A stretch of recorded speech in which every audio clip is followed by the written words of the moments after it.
Olá, amigos, boa noite.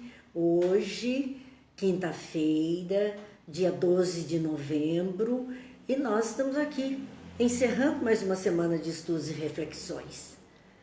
Passa muito rápido tudo isso, e os amigos sempre conosco, Ivete, Tânia, Ana Clara, já estão aqui conosco participando, e é sempre essa alegria imensa para o nosso coração. Agora não estou vendo fotinho de Dani e Fernando, é uma alegria, né? Nós temos família, amigos, todos juntos. Isso é uma bênção de Deus que nós temos que agradecer muito, porque não é todo mundo que pode contar com essas alegrias todas que nós temos a felicidade de poder contar. Gente, quinta-feira, dia de estudarmos a obra Boa Nova do Espírito Humberto de Campos, através da psicografia de Chico Xavier. E hoje nós vamos ver o capítulo 20, que trata de uma personagem importante, como tantas as outras, mas é algo intrigante, Maria de Magdala. Antes, porém, vamos às nossas preces para termos assim um ambiente propício às nossas vibrações. Pai de bondade, que a sua luz e a sua paz se faça junto de nós, apacentando os nossos corações e iluminando as nossas consciências, para que Jesus, o Mestre amado, possa verdadeiramente encontrar em nossas almas um espelho que há de refletir os seus ensinos na caminhada da vida. Que os bons amigos espirituais não nos faltem, nos intuindo, nos inspirando, nos proporcionando equilíbrio para podermos ter as melhores reflexões sobre os ensinos desta noite. E assim, Pai, conduzirmos nossas vidas com mais equilíbrio, segurança, alegria e paz. Abençoa-nos, Pai, abençoa-nos, Mestre, hoje e sempre. Que assim seja. Bem, meus amigos, estamos aí, começando as nossas reflexões de hoje e, como dissemos, tratando desse capítulo 20 que fala de Maria de Magdala. Nós já tínhamos comentado na semana passada a respeito de Maria de Magdala, posicionando no tempo e no espaço, né? A gente gosta disso, de localizar, de se situar junto daquele personagem para viver com mais intensidade esses momentos. Então nós já lembramos, Magdala era um povoado, uma pequena vila próxima ao lago de Genezaré, e Miriam era uma cidadã desta localidade. Moça rica, bonita, uma mulher de destaque naquela pequena sociedade. Miriam, traduzido para nós, Maria de Magdala, que era o seu local, ou Maria Magdalena, porque a mulher nascida em Magdala era Magdalena. Da mesma forma que nós vemos Jesus sendo chamado de Galileu, porque nasceu na Galileia. Era essa referência que existia. E nós vimos também que Maria de Magdala é uma daquelas mulheres que acompanha Jesus no seu messiato, naqueles momentos vivido por ele, das pregações, dos milagres. Enfim, ela o conhece naquele instante e abraça a ideia de segui-lo junto de outras pessoas. E ela acompanha, muito ligada a Joana de Cusa, a esposa do intendente romano Cusa. Joana, aquela mulher maravilhosa, fantástica também, representante do Evangelho. Ainda Susana. Eram 3 mulheres junto de Maria de Nazaré, a mãe de Jesus. Então havia esse grupo de mulheres ricas que puderam contribuir com a tarefa desses apóstolos que não eram homens ricos e que precisavam de algum subsídio para realizar as suas viagens, a sua caminhada. Então esta era a situação. Como Maria se ligou a Jesus? Ela era considerada no Evangelho a mulher que foi curada dos 7 demônios. Está no Evangelho de Lucas. Mas vamos saber um pouquinho desse lado poético narrado por Humberto de Campos a respeito do encontro de Maria com Jesus, Maria de Magdala. Mas vamos dizer boa noite primeiro aos amigos que aqui estão. Vamos lá, Tânia, Cláudia, Marcos, Rosângela, Fernando, Ana Clara, Cazuco, Dilza, Ivete, Terezinha, Rosana, olha quantos amigos, Jane, Laura, Solange, Márcia, todos juntos de nós, Sebastiana, Ivone, Célia, Lourdes, Antônio, amigos queridos do coração, Adriana, Gil, que bom que nós podemos seguir juntos, fechando essa semana de estudos com esse grupo de amigos, isso é muito bom para todos nós.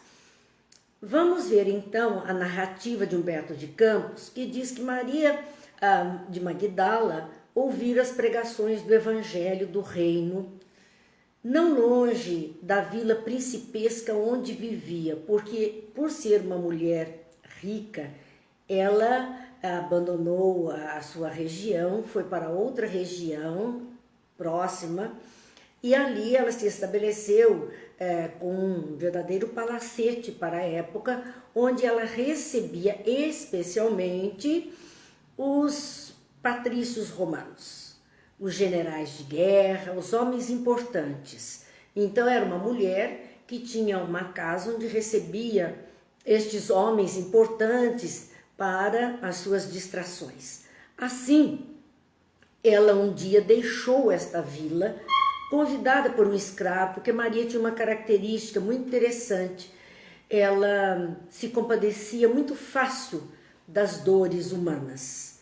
Aqueles escravos, aquelas pessoas necessitadas, ela doava muita coisa e ajudava muito essas pessoas. Por esse seu bom coração e por já ter ouvido falar de Jesus, é que ela então se aproxima dele. E ali ela vai então conhecê-lo. Então narra Humberto de Campos que ela ouvira as pregações do Evangelho do Reino, não longe da vila principesca onde vivia, entregue a prazeres, em companhia de patrícios romanos, e tomara-se de admiração profunda pelo Messias. Ela tinha um tipo de vida, um tipo de conversa, um tipo de assunto, e ela ouve dos lábios de Jesus uma outra conversa, um outro assunto, se embebe nos sentimentos de amorosidade que ele emanava, sensações que até então Maria não conhecia. E é por conta disso que ela é tomada de profunda admiração por ele. E então ela questiona que novo amor era aquele apregoado aos pecadores, singelos por lábios tão divinos, porque ela sentia essa onda de amorosidade, de cuidado, de zelo, de carinho de Jesus, e ela não conhecia isso. Então, mas que novo amor era esse? Quando nós vemos sobre o amor, há 3 classificações básicas da manifestação do amor no ser humano. O amor eros, que é o amor vinculado à carne, aos prazeres, às paixões, essa condição. O amor filia, que é o amor gerado pela família, por aqueles nossos amigos que se aproximam de nós, que convivem conosco, é um outro tipo de amor. E o terceiro nível de amor, vejam que são níveis, saímos de uma matéria densa, que é o eros, passamos para o ágape, que é algo que nos une, e vamos para o passamos pelo filia e vamos para o ágape, que é o amor sublime, a maior manifestação do amor. Então nós vemos essa escalada do amor. Maria estava dentro do amor eros, ela não conhecia este amor ágape que Jesus oferecia. Essa vibração sutil, suave, isso ela não conhecia. Até ali, ela caminhara sobre as rosas rubras do desejo, que é a parte do amor eros, embriagando-se com o vinho de condenáveis alegrias. Para a sua época, as condenáveis alegrias, porque era um desvirtuamento do convívio homem e mulher, quando preservava-se família, núcleo familiar, união familiar. No entanto, seu coração estava sequioso e em desalento, porque Maria de Magdala sofria de depressão. Ela mergulhava dias e dias trancada num quarto, num estado depressivo. Esse vazio existencial que ela trazia na alma, tendo uma casa maravilhosa, tendo escravos, tendo aqueles patrícios romanos trazendo muitos presentes, muito dinheiro. Maria tinha tudo materialmente falando. No entanto, a alma se sentia vazia. Muitas vezes, nos quadros de depressão, quando uma pessoa está dentro de um quadro de depressão, as pessoas dizem, mas você tem tudo, olha, você tem casa, você tem comida, você tem emprego, você tem família, você tem isso, você tem aquilo. O que mais você quer? E a própria pessoa não sabe dizer o que ela quer, só que ela sente carência, ela sente esse vazio. Então Maria vivia isso constantemente. Ela tinha tudo, no entanto, o seu coração estava sequioso de alguma coisa a mais e estava em desalento, quer dizer, era esse estado de melancolia de um passado, hoje chamado depressão por nós, nas suas várias nuances. Falando da sua vida, ela relembra que era jovem e formosa, emancipara-se dos preconceitos férreos da sua raça, porque a raça, a tradição era sempre o homem ser o dono da situação, a mulher era inexpressiva, era a sombra daquele homem, ela servia àquele seu senhor. Maria quebrou tudo isso, ela gritou sua independência e foi viver livre, sem ter vínculo com algum homem que fosse quem dirigisse a sua vida, quem respondesse por ela, que era uma obrigatoriedade, então, da tradição.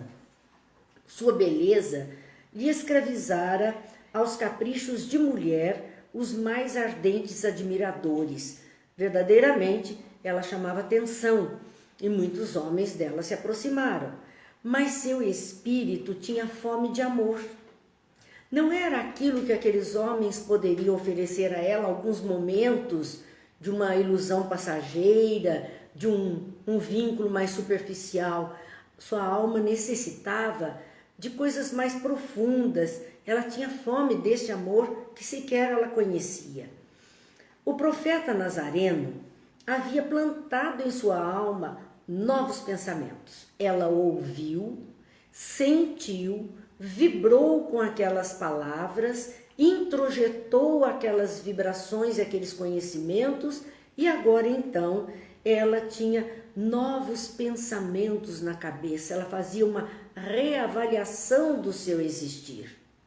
Esta reavaliação do existir, que é aquilo que a doutrina espírita nos chama o tempo inteiro, conhece a ti mesmo, luta pela tua transformação moral, avalia o próprio ser. Maria estava fazendo isso naquele instante em que ela se lembrava desta vivência com Jesus. Depois que lhe ouvira a palavra, observara que as facilidades da vida lhe traziam agora um tédio mortal ao espírito sensível. Depois que ela descobriu aquele conhecimento que ele trazia e refletiu sobre isso, ela passou a ver que aquilo tudo material que ela tinha não significava nada. Não, o discurso dessa materialidade e que a doutrina nos chama a termos atenção é exatamente isso. Não estamos proibidos de ter nada e nem é pecado querer ter coisa alguma. Se temos trabalhado e temos a condição de ter, o conforto material nos faz bem, a vida material pede de nós tantas coisas, mas há o extremo de nos centralizarmos apenas na materialidade terrena.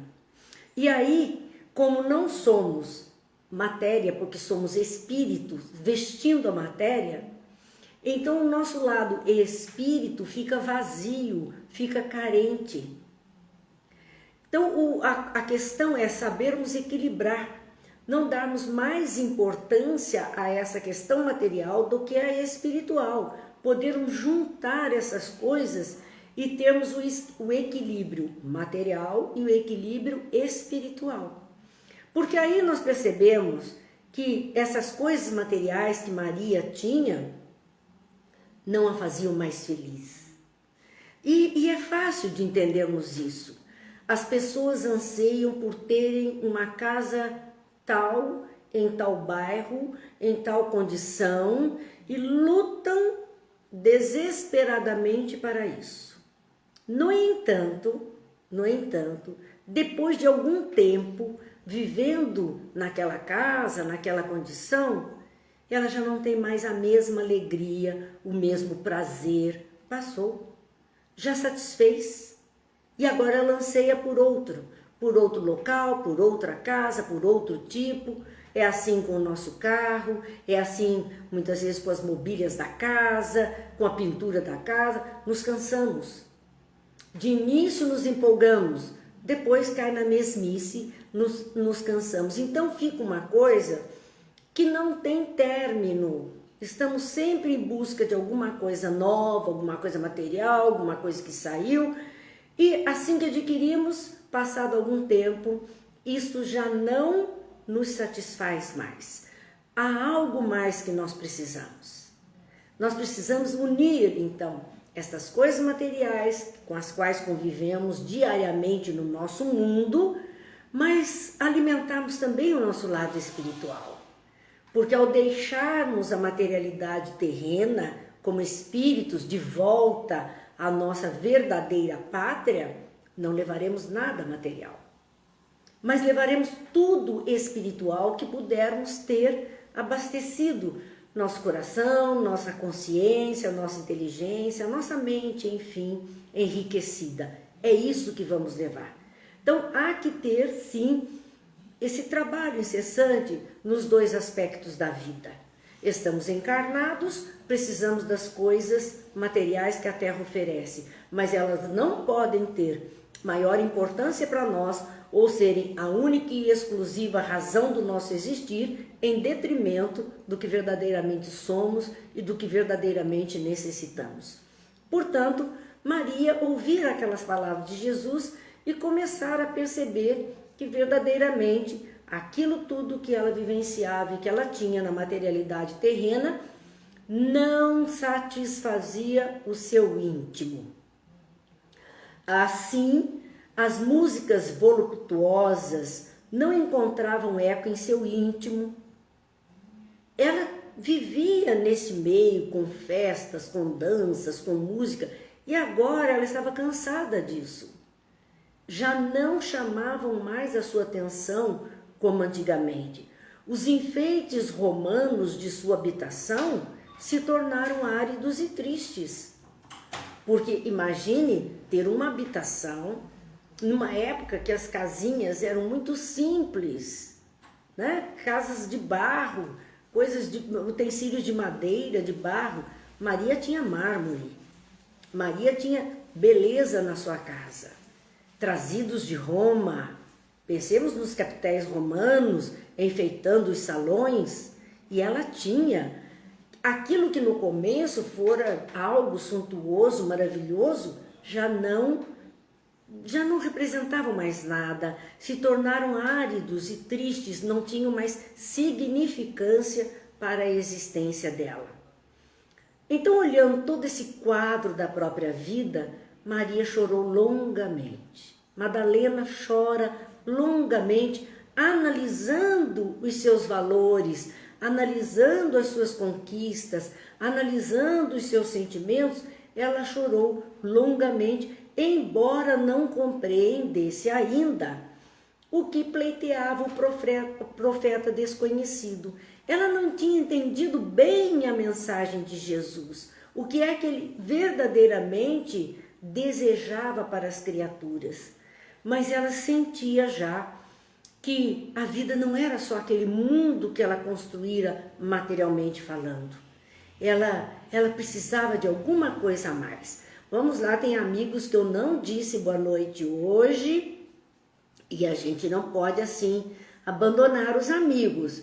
Então, Sebastiana, Ivone, nós dissemos, Gil, Adriana, vamos ver quem eu não disse, Terê, Benê, Bete, Mara, Cláudia, Rosa, esses amigos todos estão aqui conosco, Júlio, Alexandre, Lena, Thelma, olha quantos, Cidinha, todos os nossos amigos, Rosa, todos aqui conosco, aconchegados à margem do lago de Genezaré, porque é assim que nos sentimos, aconchegados a este local de vivência do Cristo.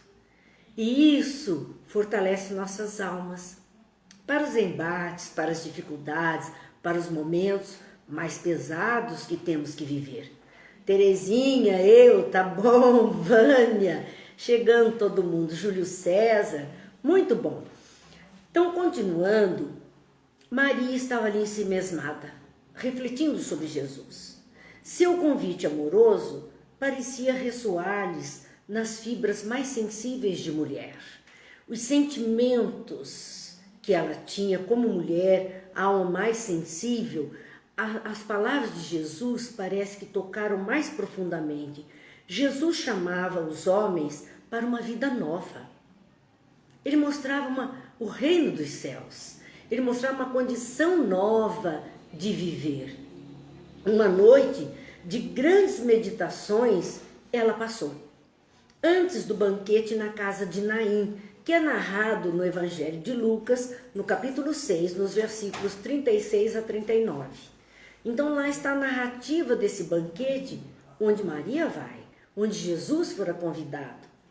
E para locomover-se até esse banquete, ela vai com uma barca conduzida que levava até Cafarnaum. Ela vai até Cafarnaum, levada então, atravessa as águas em uma barca.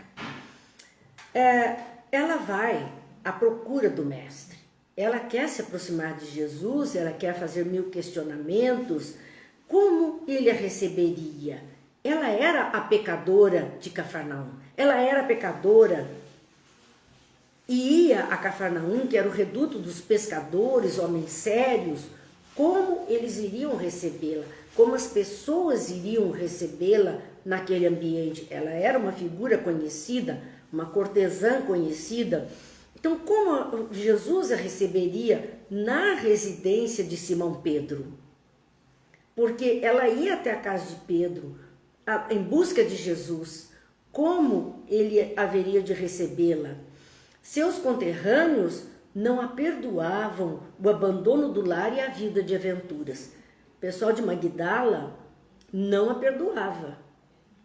Ela transgrediu todas as regras daquela sociedade.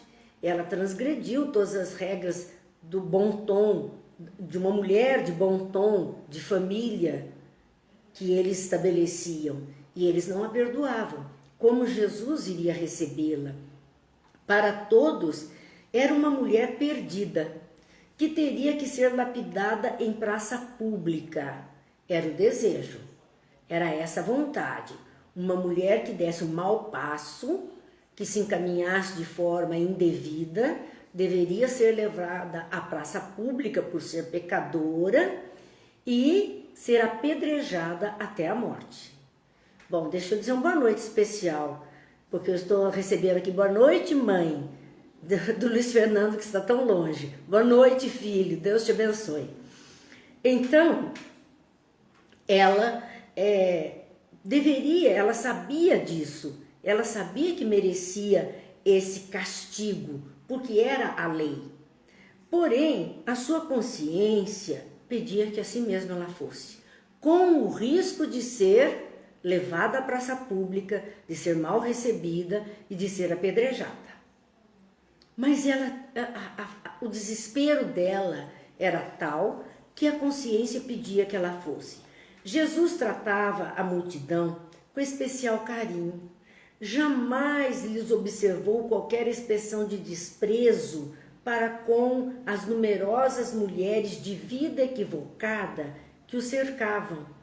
Ele nunca fez diferença entre uma mulher de família que chegasse ali com seus familiares, seu marido, seus filhos, ou uma mulher de vida equivocada, como coloca o irmão X, o Humberto de Campos, para essa condição de uma vida fora do lar, fora dos trâmites legais de época.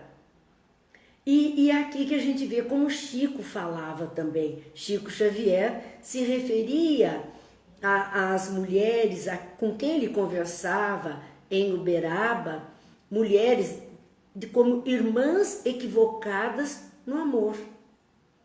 Não havia condenação, havia entendimento do comportamento. Não é endossar um comportamento, mas é entender um comportamento e ter para com este comportamento um tanto de misericórdia, um tanto de compreensão. E é assim que Jesus também tratava a todas as mulheres que dele se aproximavam. Além disso, sentia-se seduzida pela sua generosidade. Ela estava admirada pela generosidade que brotava de Jesus para com todas as criaturas. Se possível, desejaria trabalhar na execução de suas ideias puras e redentoras. Ela queria abraçar a causa. Ela via, nós já dissemos, que ela tinha essa índole de misericórdia com as pessoas mais necessitadas. E ela via que esse era o caminho que Jesus também seguia, e o seu desejo agora era tornar-se uma trabalhadora desta causa do bem, para atender as criaturas. Propunha-se a amar como Jesus amava, sentir com os seus sentimentos sublimes. Era esse o desejo dela, amar como Jesus amava, da mesma forma, sem divisão, sem preconceito, simplesmente amar. Era isso que ela queria agora. Não cobrar pelo seu amor, não cobrar. Pelo contrário, era dar-se em assistência a todos que necessitassem. Sentir com os seus sentimentos sublimes, ela queria aprender a sentir o amor das criaturas também. Se necessário, ela saberia renunciar a tudo. Olha como ela estava disposta. Renunciar à riqueza, renunciar à fartura em que ela vivia, renunciar ao luxo em que ela vivia, renunciar ao tipo de vida que ela tinha escolhido viver e que vivia já há alguns anos, aquela forma de vida, abandonar esse passado. Aí nos faz lembrar quando Paulo de Tarso diz: já não sou eu quem vive, é o Cristo que vive em mim. Dizendo que aquele doutor da lei, Saulo de Tarso, homem de sabedoria, de riqueza, de poder, de luxo e de autoridade, autoritarismo, mais do que autoridade, autoritarismo sobre as criaturas, perseguidor dos cristãos, não existia mais. Ele conhecera uma outra forma de amar, de viver, de servir. Então, ele diz: já não sou eu mais quem vive, é o Cristo que vive em mim. Maria de Magdala sentia-se assim. Ela não queria mais viver como vivera até aquele momento. Ela queria viver como Jesus vivia. Há uma música que diz, né? Amar como Jesus amou, viver como Jesus viveu. Era esse mesmo desejo que ela trazia consigo naquele instante em que ela procura Jesus. Então, se necessário, ela renunciaria a tudo. Que lhe valiam as joias, as flores raras, os banquetes suntuosos, se ao fim de tudo isso conservava a sua sede de amor? Porque depois da festa, depois do banquete, ela estava sozinha. Ela não tinha ninguém que a amasse verdadeiramente. Tinha em torno de si aqueles que a desejavam, mas não que a amavam profundamente. E ela sentia falta disso, deste amor. Envolvida por esses pensamentos, então, muito profundos, muito ensimesmada, ela penetrou o umbral da humilde residência de Pedro. onde Jesus parecia esperá-la, tal a bondade e o sorriso com que a recebeu. Nesse momento em que ela entra, temerosa de ser apedrejada, temerosa de ser escorraçada, temerosa do julgamento das criaturas, temerosa de que fechassem as possibilidades dela se aproximar de Jesus, ela cria coragem e atravessa o portal da casa de Pedro, dando de frente com Jesus, que parecia esperá-la com um largo sorriso no rosto. É interessante também a gente ver a narrativa de Jesus sorrindo. A gente vê isso, vê quando ele atende as crianças, os pequeninos, que ele sorri também, porque a impressão que nos passaram de Jesus ao longo do tempo é de uma feição fechada, sem essa flexibilidade do sorriso no coração, sem a leveza do ser. No entanto, ele tinha essa leveza do ser mais do que ninguém e sabia muito bem sorrir para aqueles que necessitavam até desse sorriso como um incentivo à vida. Era um incentivo à libertação das dores. Então, é assim que ela se sentou emocionada naquele banquete, naquela refeição próxima a Jesus, e falou com ele com a voz súplice, dizendo: Senhor, ouvi a vossa palavra consoladora e venho ao vosso encontro. Ela está dizendo: olha, eu não estou aqui por acaso. Eu ouvi o seu sermão, eu ouvi os seus ensinos, eu refleti sobre tudo isso, e isso tudo revolveu dentro de mim valores que até então não conhecia, estabeleceu diferenças entre as coisas todas, e é por isso que eu estou aqui. Aí cabe a nós a perguntinha: estamos verdadeiramente ouvindo Jesus? Já conseguimos ouvir das suas palavras? Ouvir, não é escutar a sua voz. Ouvir atentamente isso tudo que ele tem nos ensinado, que ele deixou como ensinamento para nós? E se ouvimos verdadeiramente, será que isso tudo revolveu em nós a lama do fundo do copo que estamos trazendo? Será que fez com que a gente visualizasse outras formas, outras possibilidades, outros valores e quisesse agora se aproximar verdadeiramente dele na sua proposta de viver o bem? Estamos aqui, nos dizemos cristãos. Maria de Magdala nem era uma cristã nesse momento, não tinha ainda a vivência junto do Cristo, bastou ouvi-lo. O que significa que, embora todas as transgressões que ela fazia diante das leis, era um espírito pronto, era um espírito maduro para o testemunho. E às vezes nós aqui, enfiados dentro dos territórios religiosos mais diferentes, das tradições cristãs mais diferentes, praticando constantemente isso, não temos essa maturidade de espírito para testemunhar aquilo que Jesus propõe.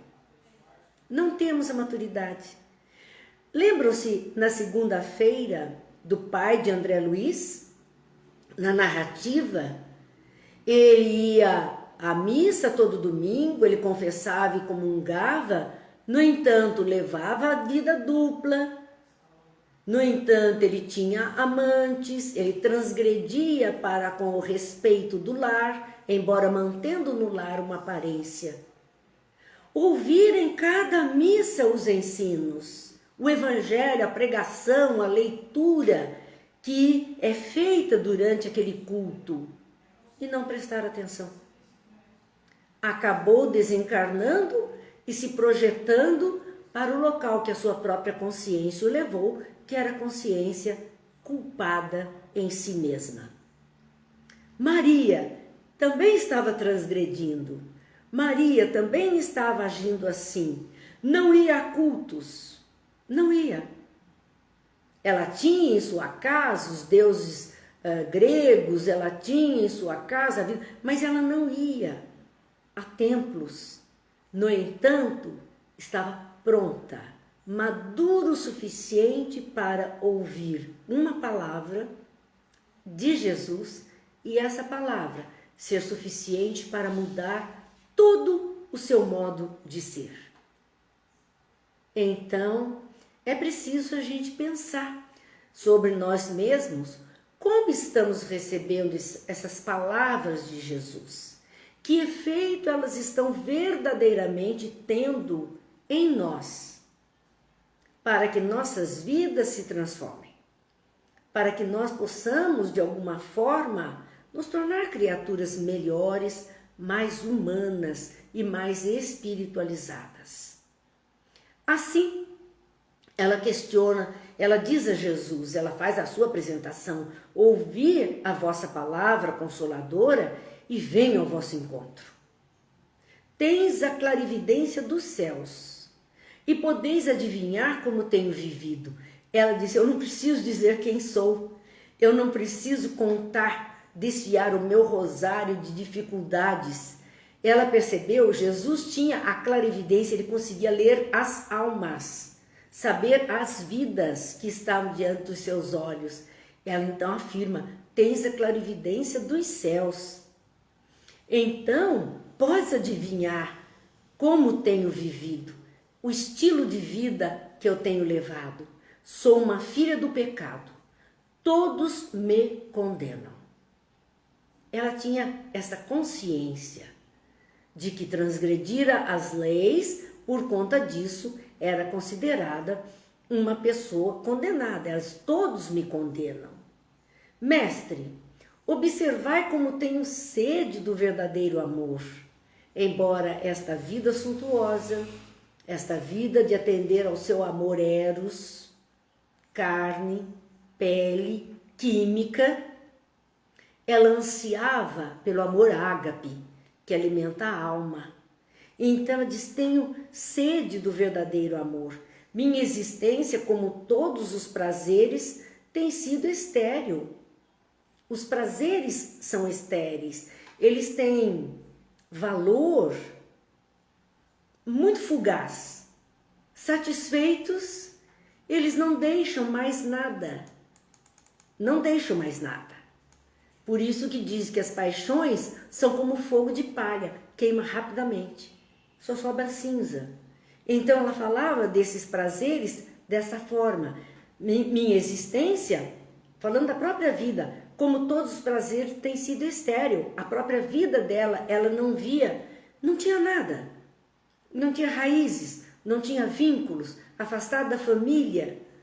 Então, ela percebia isso, tem sido estéril e, ela ainda qualificava, amargurada. Com tudo que ela tinha, ela sentia a vida sem razão e amargurada. Chorou. Lágrimas vieram aos seus olhos diante de Jesus. E chorando, ela diz a ele: ouvi o vosso amoroso convite ao Evangelho. Jesus convidava para o Evangelho, que era a boa nova do reino, que são os ensinos de paz, de vida mais equilibrada e feliz. Então, ela disse: ouvi o vosso amoroso convite a esse tipo de vida. Desejava ser das vossas ovelhas. Mas será que Deus me aceitaria? Ela se sentia tão pecadora, tão pária na sociedade, tão afastada de tudo e de todos, que ela entendia que nem Deus a aceitaria, que ela estava excluída até do amor divino. Ela já sentia-se excluída no meio das criaturas humanas que cercavam. E agora ela dizia a respeito disso, de que será que Deus me aceitaria? O profeta Nazareno, fitou-a enternecido, narra então irmão X. sondando as profundezas do seu pensamento, e respondeu bondoso: Maria, levanta os olhos para o céu, regozija-te no caminho, porque escutaste a boa nova do reino e Deus te abençoa as alegrias. Levanta, você viu o que muitos não estão vendo, você está optando por aquilo que muitos ainda não optaram.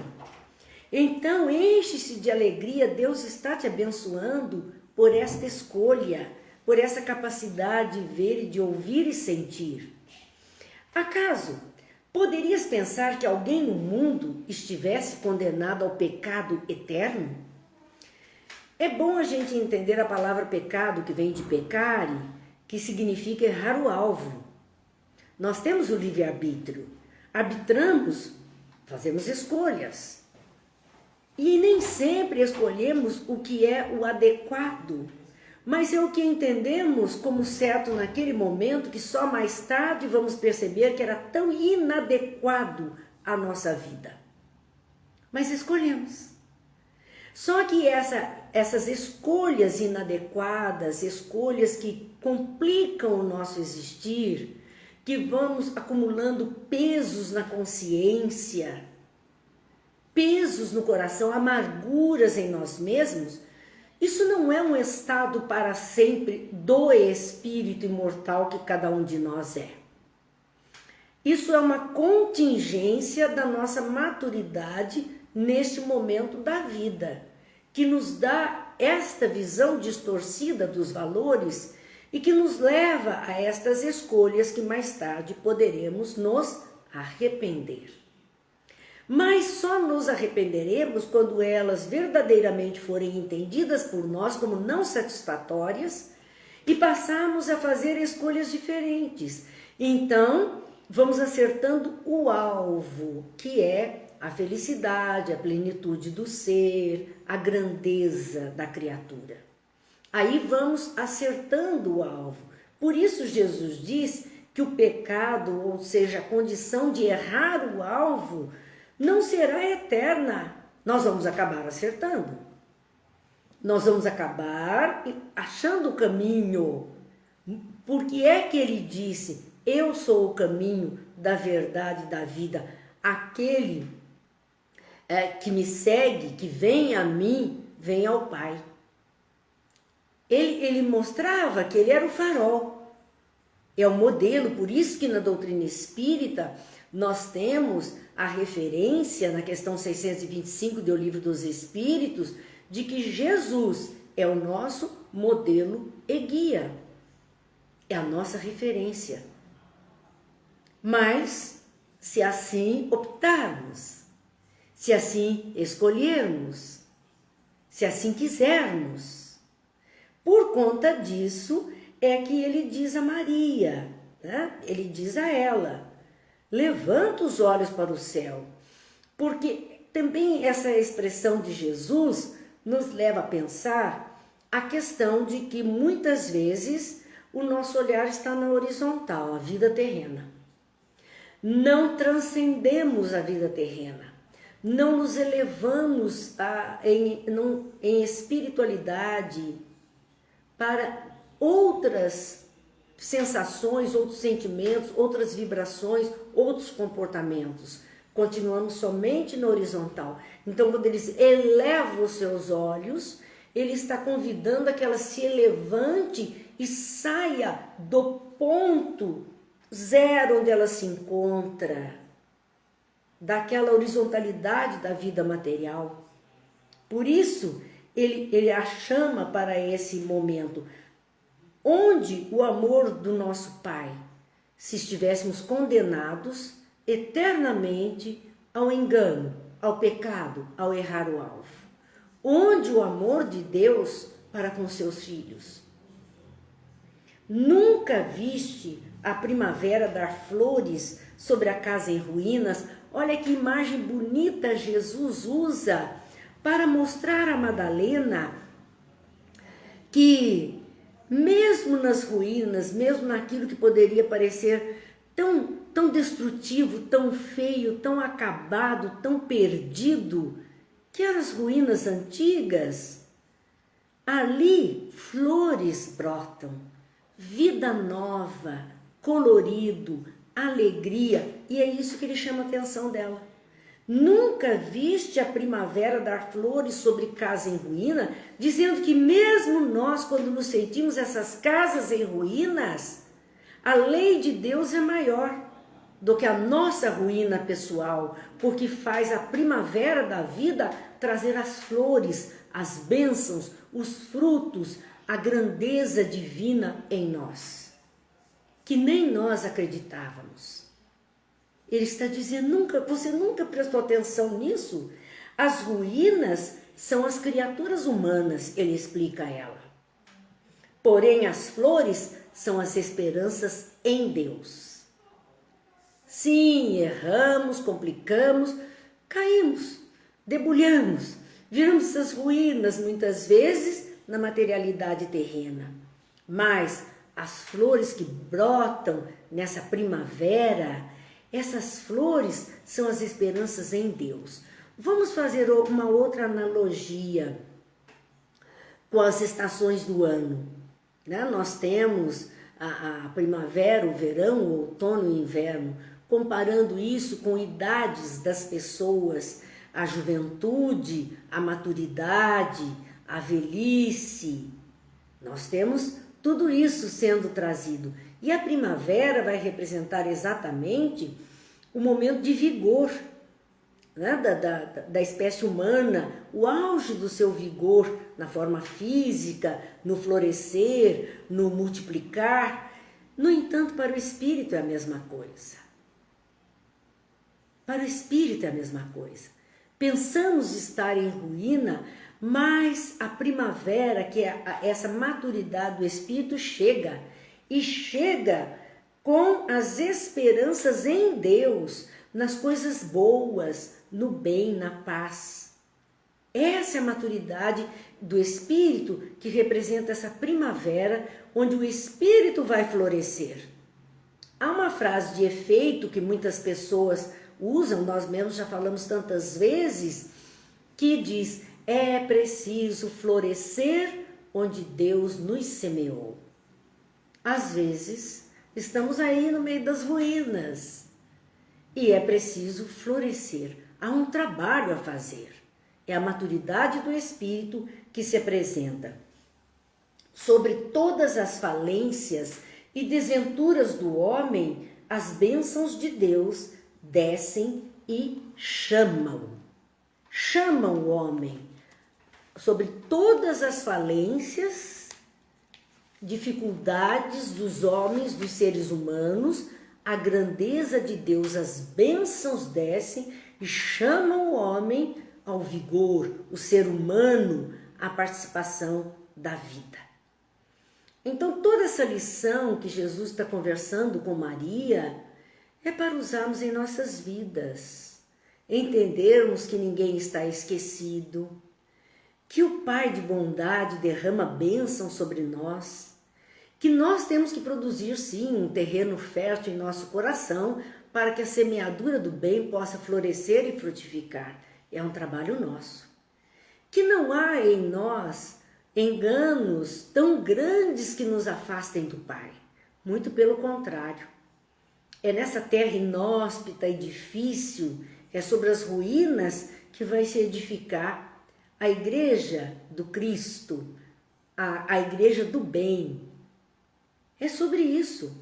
Por isso que Jesus diz: eu não vim para os sãos, eu vim para os doentes. Eu não vim para ser servido, eu vim para servir. Ele tinha o que oferecer a cada um de nós. Ele tinha o remédio que cada um de nós necessita para revigorar-se na fé, na esperança, para ter uma qualidade de vida melhor. Nossa, o pessoal está quietinho. Ou todo mundo está pensando, ou não sei, porque hoje os palpites não vieram, se limitaram ao boa noite. Tomara que estejamos todos pensando sobre essas lições de Jesus para as nossas próprias vidas. Boa noite, Wilson. Eu vi aqui nossos companheiros outros, que a gente não tinha ainda a condição de cumprimentar. Seu Patrício, é uma alegria vê-lo participando conosco também. São aqueles que não postaram boa noite, mas que a gente vai vendo aqui participando conosco. Então, continuemos nessa narrativa sobre a Maria de Magdala, que Jesus falou. A Terezinha colocou que está pensando e muito sobre o que está sendo falado, porque as carinhas todas postadas mostram isso para nós. Sentes hoje, continuava Jesus dizendo a ela, este novo sol a iluminar-te o destino. Era a hora da virada, é a hora da mudança. É o mesmo momento vivido por Paulo quando ele sofre aquela queda, fica cego e a partir dali, ouvindo a voz do Cristo, não é mais o mesmo homem que se levanta daquela queda. Ela também viveu aquilo. Ele disse, sentes hoje um novo sol, este novo sol iluminar-te o destino. Caminha agora sob a sua luz, porque o coração, o amor cobre a multidão de pecados. Isso também está no Evangelho. Pedro faz essa citação, né? Só o amor cobre a multidão de pecados. É interessante, já falamos sobre isso, não diz que o amor faz com que a gente fique lelé e esqueça esses pecados. Não diz que o amor vai ser a borracha. Não, mas ele cobre, ele compensa todos os enganos. É só o amor que fará essa cobertura, como um seguro de vida, fazendo uma cobertura para esses nossos enganos. É só o amor que faz essa compensação. Só as atitudes de amorosidade é que farão isso. Maria, então, está ali, quieta, lacrimejante, refletindo, meditando aqueles ensinamentos. Ela escutava o mestre, bebendo-lhe as palavras. Era uma esponja ressequida que estava sendo embebida pela onda de amorosidade, pelos ensinos de Jesus. Era isto. Ela se sentia como essa esponja ressequida que agora ganhava um alento novo. Ela sentia-se bebendo esses ensinamentos. Homem algum havia falado assim a sua alma incompreendida. Imaginem quanto Maria ouviu dos homens sobre a sua beleza, sobre o seu corpo, sobre os prazeres que ela oferecia, sobre o luxo da sua casa, promessas de amor nas alcovas. Quanto ela teria ouvido? Quanto ela teria ouvido? Mas ela diz, homem algum havia lhe falado a alma. Falavam a mulher, falavam a persona Maria de Magdala, mas não falavam a alma que ali se apresentava, simplesmente Maria. Isto Jesus tinha feito a ela. E era isto que preenchia todo o seu ser. E ela pensa naquele momento, os homens mais levianos lhe pervertiam as boas inclinações. Há momentos em que Maria tinha desejos de uma vida diferente, de deixar aquela vida que ela estava habituada. Mas homens levianos novamente pervertiam esses bons sentimentos.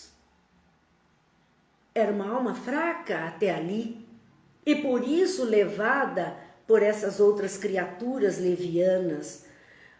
Homens aparentemente virtuosos, e é interessante ela dizer aparentemente virtuosos, a desprezavam sem piedade. Aqueles que queriam apedrejá-la. Por isso Jesus diz que lance a primeira pedra aquele que estiver sem pecado.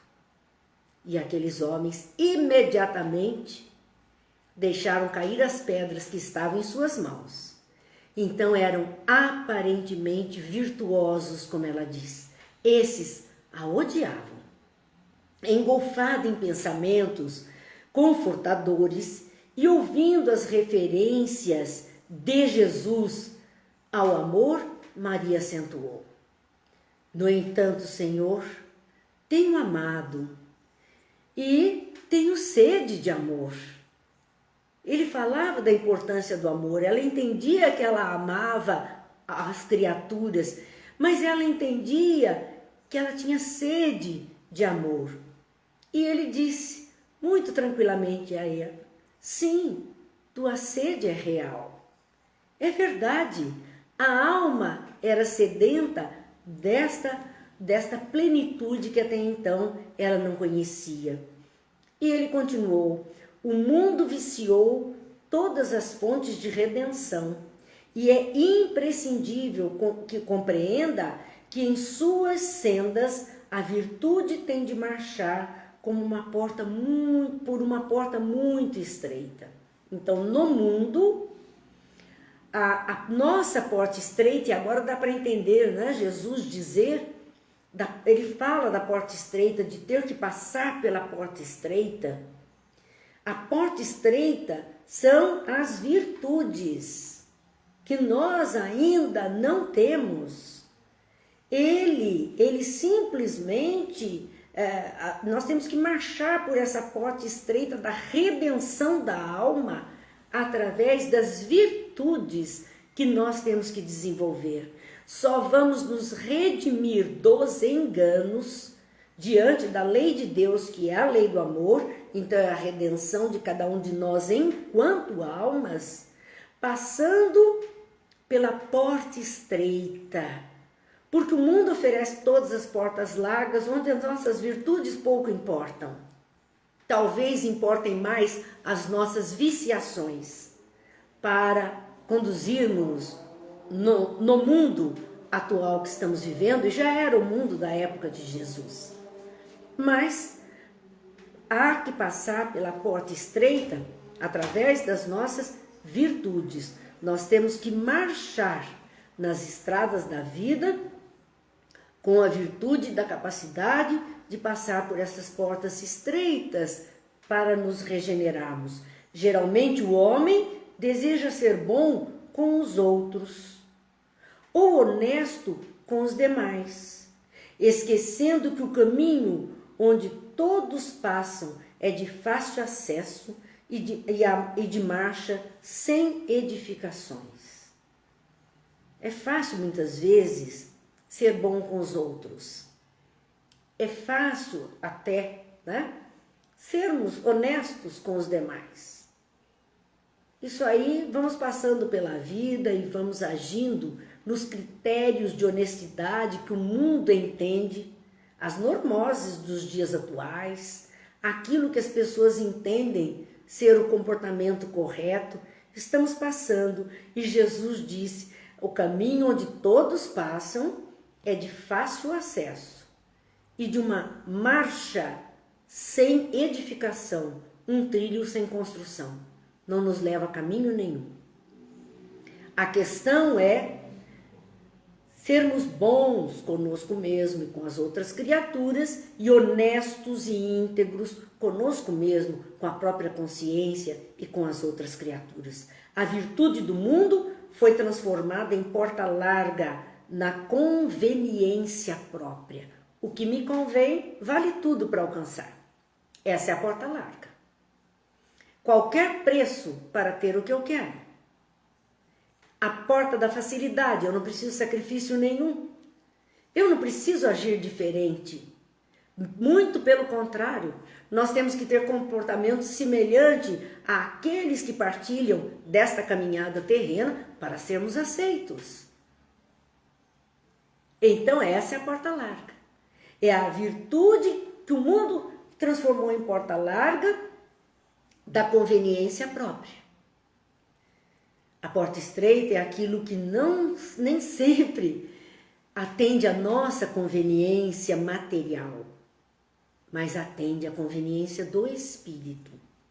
Há os que amam e os que lhes pertencem os que amam, os que lhes pertencem ao círculo pessoal, os que são sinceros com seus amigos, os que defendem seus familiares, os que adoram os deuses do favor.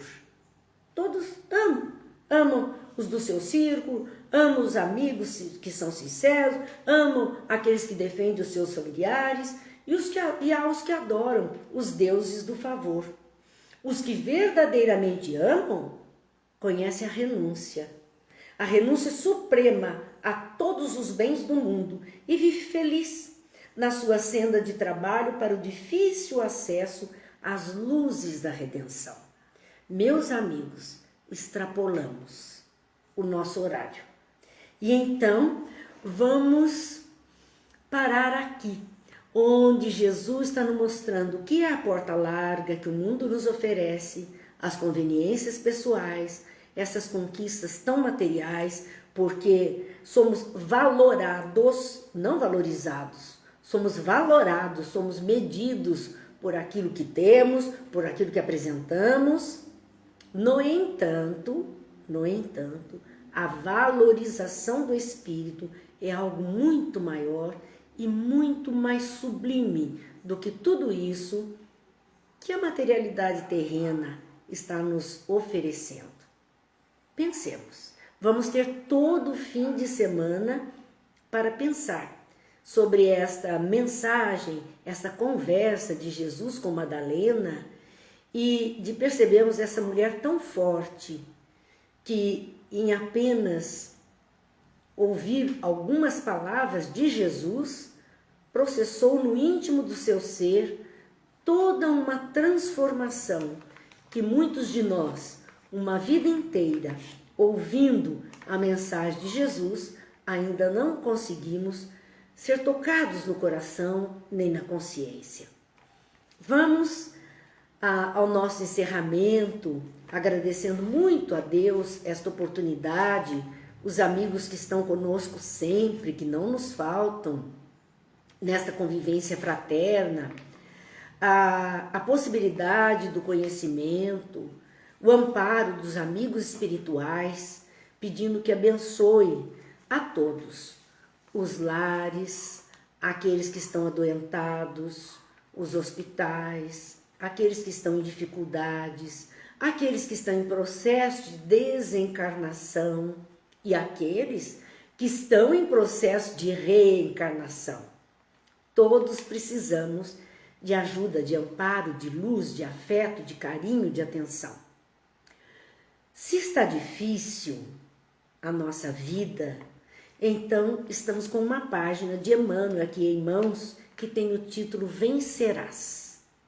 E acho que ela se presta a fechar a nossa semana para podermos pensar sobre tudo isso até segunda-feira que vem, quando, se Deus quiser e assim permitir, estaremos retornando aos nossos estudos. E essa página diz: não desanimes, persiste um tanto mais.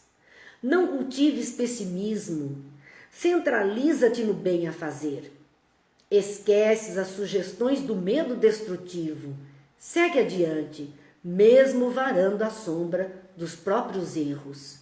Avança ainda que seja por entre lágrimas, trabalha constantemente, edifica sempre, não consintas que o gelo do desencanto te entorpeça o coração. Não te impressiones à dificuldade. Convence-te de que a vitória espiritual é construção para o dia a dia. Não desistas da paciência. Não creias em realização sem esforço. Silêncio para a injúria. Esquecimento para o mal. Perdão para as ofensas. Recorda que os agressores são doentes.